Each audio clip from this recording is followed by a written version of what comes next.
Hello student. Dear student, today our topic is strong electrodes. So for strong electrodes in delm increase slowly with dilution and can be represented by the equation delm equal m to 0 equal AC half. So against m equal against c half we obtain a straight line with intercept and m to 0 and a slope equal to minus a. So the value of the constant a for a given solvent and temperature depends on the types of electrolytes. So the charge on the cation and anion produced on the dissociation of the electrodes in the solution. So the sodium chloride or calcium chloride, magnesium sulfate are known as 1121 and 22 electrodes. So all electrodes of a particular types have the same value for A.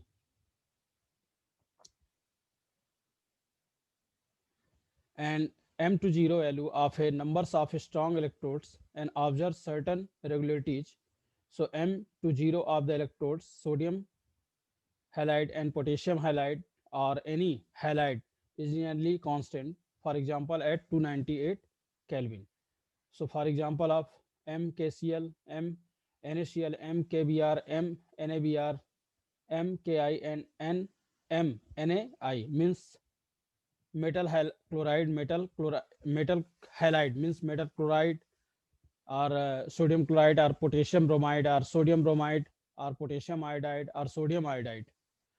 And similarly, it was found that in NABR, NaCl, KBr, and KCl is congruent in 1.8 Siemens centimeter square mole per. Next thing, law of independent migration of ions. So the law states that limiting molar conductivity of an electrode can be represented as the sum of individual contribution of the anion and cation of the electrodes.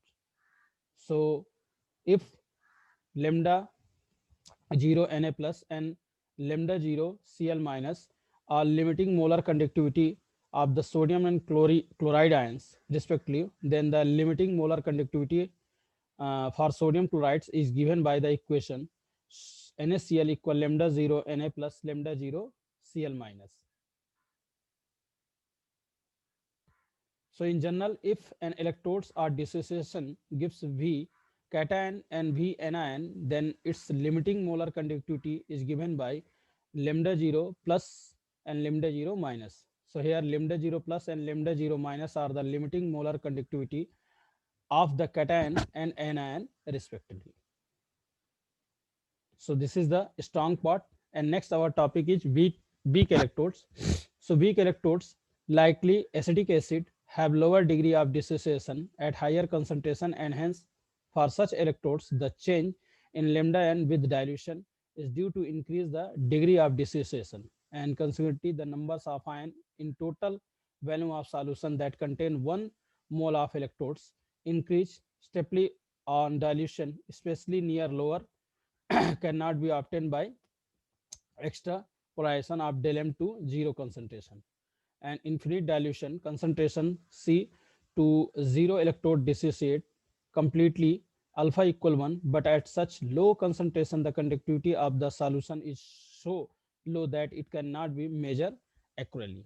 So independent migration of ions at any concentration C, if alpha is the degree of.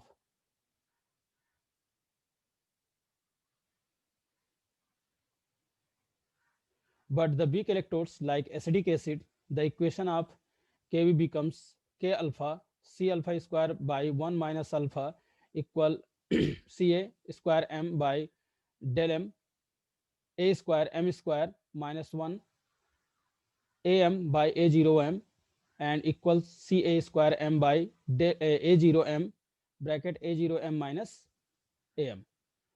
And the application of Kohlraasch law, using Kohlraasch law of independent migration for any electrode from the lambda 0 of individuals ions. Moreover, for weak electrodes like acetic acid, it is possible to determine the value of its lambda m at a given concentration.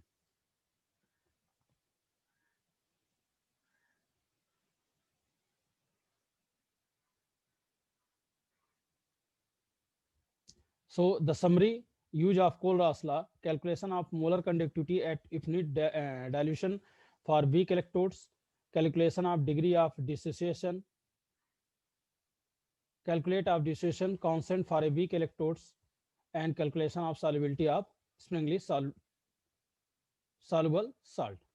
So electrolytic cell and electrolysis.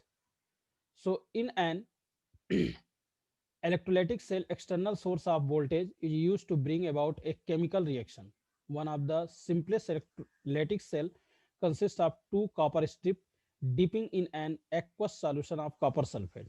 If a DC voltage is applied to the two electrodes, then copper ions discharge at the cathode and the following reaction take place. So copper ions aqueous, when released to electron, it's converted in copper solid. So copper metal is deposited on the cathode. At the anode, copper is converted into copper ions by the reaction, and thus the copper dissolve means oxidize at anode and deposit reduce at cathode. So this is the basics for industrial process in which impure copper is converted into copper of high purity. The impure copper is made an anode, the dissolve on passing current, and pure copper is deposited at the cathode. So sodium and magnesium metal are produced by the electrolysis of their fused chloride, and aluminum is produced by the electrolysis of aluminum oxide in presence of cryolite. So this is our today topic, and next video we discuss to Faraday law of electrolysis. Okay, thank you.